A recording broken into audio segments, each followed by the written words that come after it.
Hello everyone, welcome to my YouTube channel. आप सभी का स्वागत है हमारे आज के इस वीडियो में। और फ्रेंड्स देखो, अक्सर जो भी कोई इन्फॉर्मेशन मेरे पास आती है, चाहे वो किसी इंटरनल सोर्स से है या किसी मीडिया प्लेटफॉर्म से है, किसी भी टाइप से अगर रेलवे के रिगार्डिंग कोई इन्फॉर्मेशन आती है या कोई अपडेट आता है तो मैं आपको सूचित करता हूँ। अब ये इस तरह से वीडियोज़ बनाने का एक रीज़न ये भी है कि स्टूडेंट थोड़ा सा कहीं ना कहीं मोटिवेटेड रहें। देखो होता क्या है कि जब लंबे समय तक वैकेंसी नहीं आती है और वैकेंसी की कोई खबर नहीं होती है तो स्टूडेंट हो जाते हैं डीमोटिवेट। वो बुक्स को बंद करके पढ़ाई छोड़ के बैठ जाते हैं और फिर अचानक से उनके सामने वैकेंसी आती है, तब आनन फानन में ना तो वो तैयारी कर पाते हैं और ना ही फिर एग्जाम को क्रैक कर पाते हैं।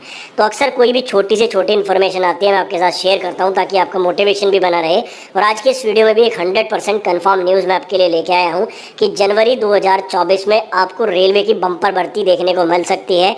क्या है पूरा अपडेट, कहाँ से इन्फॉर्मेशन मिली है, क्या सोर्स है, सारी चीज़ें आपको ऑथेंटिक वे में बताने वाला हूँ, इसलिए वीडियो को कंप्लीट देखना। और चैनल पर पहली बार आए हो, मेरा वीडियो पहली बार देख रहे हो तो चैनल को बिल्कुल अभी सब्सक्राइब कर लो, क्योंकि रेलवे से जुड़ी पल पल की ऑथेंटिक अपडेट हमारे चैनल पर दी जाती है। तो जैसा कि आप सभी लोगों को पता है कि इलेक्शन का माहौल चल रहा है, 2024 में आपके इलेक्शन होने हैं लोकसभा के, तो उसी के रिगार्डिंग बहुत सारी वैकेंसीज जो हैं अलग अलग डिपार्टमेंट में, अलग अलग राज्यों में वैकेंसीज निकाली जा रही हैं। तो यहाँ से सीधा संकेत तो ये मिलता है कि भाई रेलवे में भी वैकेंसी आएगी। ट्विटर कैंपेन अभी किया था लेकिन उससे कोई खास इफेक्ट नहीं पड़ा क्योंकि बड़ी संख्या में ट्वीट नहीं हुए थे। लेकिन यहाँ पर मैं आपको बता दूं 2024 के जनवरी में वैकेंसी आना लगभग तय है।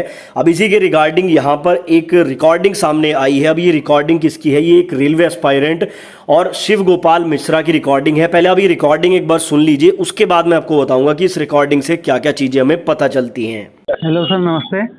हाँ नमस्ते सर ये बोल रहे, मैं रेलवे का एस्पिरेंट बोल रहा हूँ सर। आज हमारी 5-6 साल हो चुकी है लेकिन वैकेंसी नहीं आई है अभी तक। आपको पता है सर? किसकी वैकेंसी नहीं आई? सर रेलवे में कोई भी वैकेंसी नहीं आई अपनी सर। अभी तो इस साल 1,48,000 लोग भर्ती अरे हुए हैं।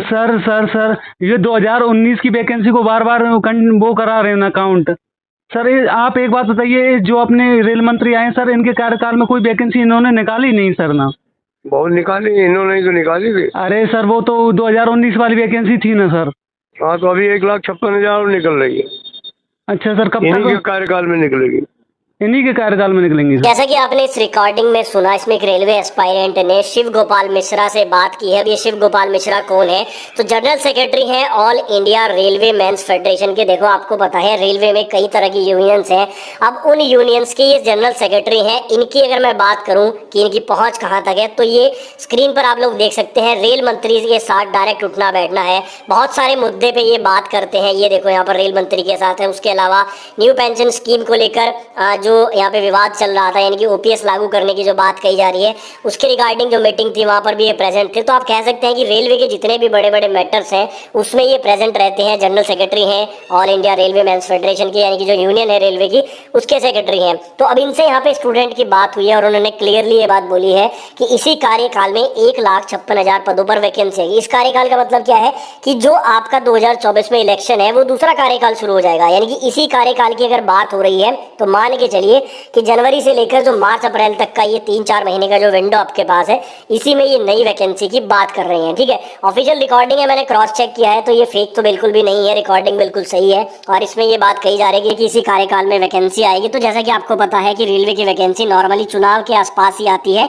तो यहाँ से लगभग ये चीज क्लियर हो जाती है कि वैकेंसी आपकी बड़ी संख्या में आएगी। अब सवाल उठता है, ये 1,56,000 इन्होंने बोला है तो इसमें कौन कौन सी वैकेंसी आने के चांसेस है? तो देखो अगर वैकेंसीज की बात करें, जैसा कि इन्होंने बताया है 1,56,000 पद है, तो कौन कौन सी पोस्ट पर वैकेंसी आ सकती है ये बात तो आप सभी को पता है कि एएलपी और टेक्नीशियन जो है ये वैकेंसी सबसे पहले आएगी। ठीक है, अगर हम इसके मिनिमम यहाँ पर पदों की बात करें तो 50,000 पद तो लगभग कंफर्म है। देखो ये एग्जैक्ट नहीं, मैं आपको बता रहा हूँ, एक आइडिया है, इससे ज़्यादा भी हो सकते हैं लेकिन 50,000 मिनिमम आएंगे ही। दूसरा आपका आ जाता है फिर आरआरबी जेई। ठीक है, आरआरबी जेई के भी मिनिमम मान के चलो 10,000 पद तो कंफर्म ही है, इससे ज़्यादा ही होंगे, कम तो बिल्कुल नहीं होंगे। तीसरा आपका आ जाता है आरपीएफ एसआई कांस्टेबल। ठीक है, इसकी भी वैकेंसी लगभग कंफर्म ही है और मिनिमम मान के चलो 10,000 पद, वैसे ज़्यादा ही आएंगे, ठीक है 12 से 15 भी आ सकते हैं लेकिन मिनिमम तो 10,000 मान के ही चलो। ठीक है, उसके बाद जैसा कि आपको पता है जीडीसी में ट्रेन मैनेजर की वैकेंसी भी आई है, तो ट्रेन मैनेजर की वैकेंसी आने के ऊपर मार्केट में भी चांसेस बन रहे हैं। तो मिनिमम मैं इसको मान लेता हूँ कि 5,000 के करीब पद आपको इसमें भी देखने को मिल सकते हैं।